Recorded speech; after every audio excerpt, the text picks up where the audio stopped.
ಅಂದಾಗೆ ನಿಮಗೆ ನಮ್ಮಿಂದ ದೊಡ್ಡ ಡೀಲ್ ಆಗಬೇಕು ಅಂದ್ರಲ್ಲ, ಏನದು? ನಿಮಗೆ ಮಕ್ಕಳೋಡ LCD ಸ್ಲೇಟ್ ಬಗ್ಗೆ ಗೊತ್ತಾ? ಅಲ್ಲ, ಇವನ್ ಮಗಳ ಜೊತೆಗೆ ಆಡಿದ್ರೆ ತಾನೇ ಅದ್ರ ಬಗ್ಗೆ ಗೊತ್ತಾಗೋದು. ಅವನ್ ಮಗಳು ಅವನ ಜೊತೆಗೆ ಆಟ ಆಡಕ್ ಬಾರಪ್ಪ ಅಂತ ಕರೆದ್ರೆ ಬಾರೆ ಊಟ ಮಾಡಕ್ ಹೋಗೋಣ ಅಂತ ಹೇಳ್ತಾರಂತೆ. ಸ್ಟ್ಯಾಂಡರ್ಡ್ ಅಲ್ಲೇ ಕೇಳ್ತಿರೋದು, ಸುಮೀರ ಹೇಳ್ತಿರೋದು.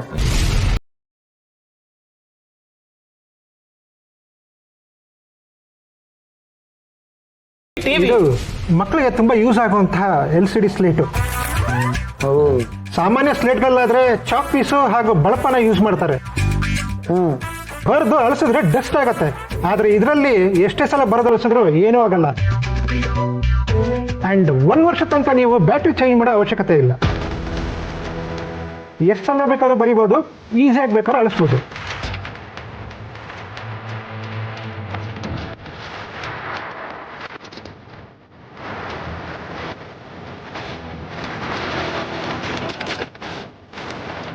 ಸರಿ, ಇದ್ರಲ್ಲಿ ನಾವೇನ್ ಮಾಡ್ಬೇಕು?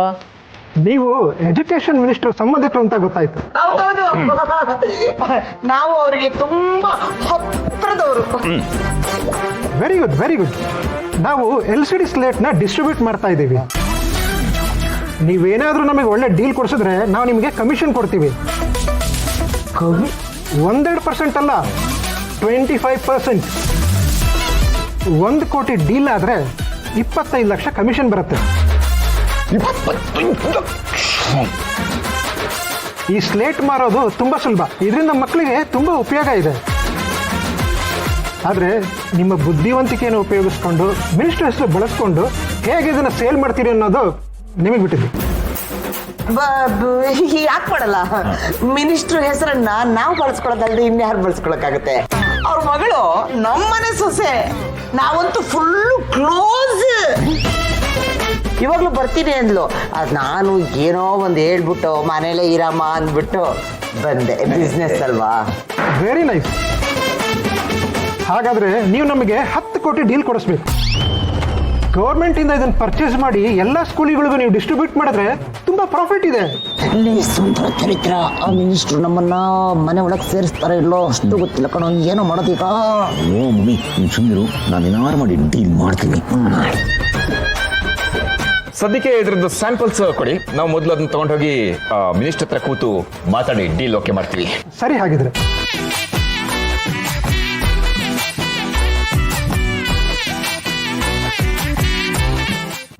ಶ್ರಾವಣಿಯಮ್ಮ, ಅಲ್ಲಿ ಎಲ್ಲ ಕೆಲಸನೂ ನೀವು ಅನ್ಕೊಂಡಾಗೆ ಆಯ್ತಾ? ಹೌದು ಅತ್ತೆ, ಎಲ್ಲ ಕೆಲಸ ನಾವು ಅನ್ಕೊಂಡ ಹಾಗೆ ಆಯ್ತು. ನನಗಂತೂ ಎಷ್ಟು ಖುಷಿ ಆಗ್ತಿದೆ ಗೊತ್ತಾ? ನನಗೆ ಖುಷಿ ಆಗಿದ್ದು ನನಗೆ ಹಣ ಬಂತು ಅಂತಾನೋ ಅಥವಾ ನನ್ನ ಹೆಸರಿಗೆ ಆಸ್ತಿ ಬಂತು ಅಂತಾನೋ ಅಲ್ಲ, ನನ್ನ ತಾತನ ಆಸೆ ಈಡೇರ್ತಲ್ಲ ಅದಕ್ಕೆ. ಆ ಖುಷಿ ಅಜ್ಜಿ ಕಣ್ಣಲ್ಲಿ ಕಾಣಿಸ್ತಾ ಇತ್ತು ಗೊತ್ತಾ? ಅದ್ರ ಜೊತೆಗೆ ಈ ಎಲ್ಲ ಕೆಲಸಗಳನ್ನು ನಾನು ಇವರು ಒಟ್ಟಿಗೆ ನಿಂತು ಮಾಡಿದ್ವಲ್ಲ, ಅದಂತೂ ನನಗೆ ಕನಸಿದ್ದಾಗಿತ್ತು. ಈ ಕೆಲಸದ ಮೇಲೆ ತಾನೆ ನಾನು ಇವರು ಒಟ್ಟಿಗೆ ನಮ್ಮ ಮನೆಗೆ ಹೋಗಿದ್ದು.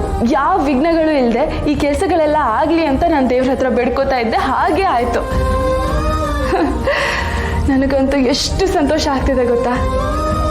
ಇದೆಲ್ಲ ಆಗಿದ್ದು ನಿಮ್ಮಿಂದ. ನೀವಿಲ್ಲದೆ ಹೋಗಿದ್ರೆ ಇವರು ಮ್ಯಾರೇಜ್ ಸರ್ಟಿಫಿಕೇಟ್ಗೆ ಸೈನೇ ಹಾಕ್ತಾ ಇರಲಿಲ್ಲ. ನನ್ನ ಹತ್ರ ಮ್ಯಾರೇಜ್ ಸರ್ಟಿಫಿಕೇಟ್ ಇಲ್ಲದೆ ಹೋಗಿದ್ದಿದ್ರೆ ನಾನು ಅಜ್ಜಿ ಹತ್ರ ಅಪ್ಪನ ಹತ್ರ ಏನಂತ ಹೇಳಬೇಕಾಗಿತ್ತು? ಕೊನೆಗೂ ನಾವು ಅನ್ಕೊಂಡ ಹಾಗೆ ಆಯಿತು, ಎಲ್ಲ ಒಳ್ಳೇದಾಯಿತು. ಥ್ಯಾಂಕ್ ಯು ಅತ್ತೆ, ಥ್ಯಾಂಕ್ ಯು ಸೋ ಮಚ್. ನಂಗೆ ಆಶೀರ್ವಾದ ಮಾಡಿ ಅತ್ತೆ. ಅಯ್ಯೋ ಶ್ರಾವಣಿಯಮ್ಮ, ನೀವು ಈ ಮನೆ ನಂದ ದೀಪ, ನನ್ನ ಮುದ್ದಿನ ಸೊಸೆ.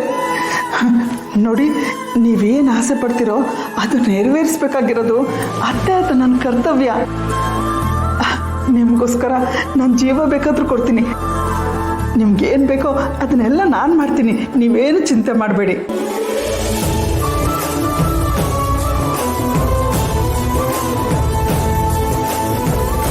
ಅಮ್ಮ,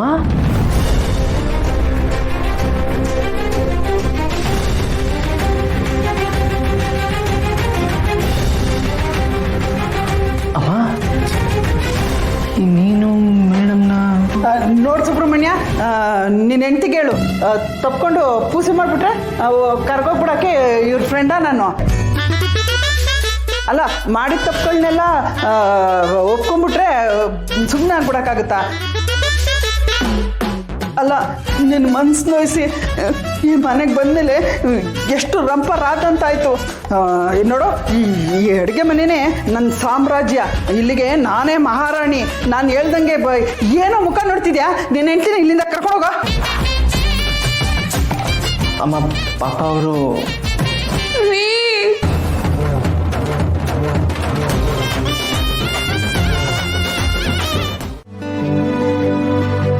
ಅಮ್ಮ ನಿತ್ಕೋ. ಅಯ್ಯೋ, ಯಾಕೆ ಕರಿತಾಳೆ? ಇನ್ನೇನು ಕೇಳ್ತಾಳೆ? ಯಾವಾಗ ನೋಡಿದ್ರು ಶ್ರಾವಣಿ ಅಮ್ಮನ ಬೇದ್ರಲ್ಲಿ ಇರ್ತಾಳೆ. ಅಮ್ಮ, ನೀನಾಗ್ಲೇ ಸುಬ್ಬು ಮತ್ತೆ ಶ್ರಾವಣಿ ಬಂದಾಗ ಏನ್ ಮಾತಾಡ್ದೆ? ಏನು ಮಾತಾಡ್ದೆ ಅಂತ ನೀನೇ ನೋಡ್ದಲ್ಲಿ? ನೀನು ಹೇಳ್ದಂಗೆ ಬೈದೆ ಅಲ್ವಾ? ಅದಲ್ಲಮ್ಮ, ನೀನ್ ಮಾತಿನ ಮಧ್ಯದಲ್ಲಿ ಆ ಶ್ರಾವಣಿನ ಸೊಸೆ ಅಂತ ಪದೇ ಪದೇ ಹೇಳ್ದೆ ತಾನೆ? ಅಷ್ಟೇ ಅಲ್ದೆ ಸುಬ್ಬುಗೆ ನಿನ್ ಹೆಂಡತಿ ಅನ್ನೋ ತರ ಮಾತಾಡ್ದೆ ತಾನೆ? ಅಯ್ಯಯ್ಯೋ, ಸಿಗಾಕೊಂಡ್ಬಿಟ್ನಾ? ಹೇಳಮ್ಮ, ಅವಳನ್ನ ಸೊಸೆ ಅಂತ ಮಾತಾಡ್ದ್ಯಾ? ಏನು ಸೊಸೆ ಅಂತಾನ? ಹೋಗು, ನೀನೇನಂತ ಕೇಳಿಸ್ಕೊಂಡಿ ಏನೋ. ನಾನು ವರ್ಧನಿಗೆ ಮಾತ್ರ ಅತ್ತೆ. ಮತ್ತೆ ಸುಬ್ಬುಗೆ ನಿನ್ ಹೆಂಡತಿ ಹೇಳು, ಹಾಗೆ ಹೀಗೆ ಅಂತೆಲ್ಲ ಹೇಳ್ತಿದ್ಯಲ್ಲಮ್ಮ.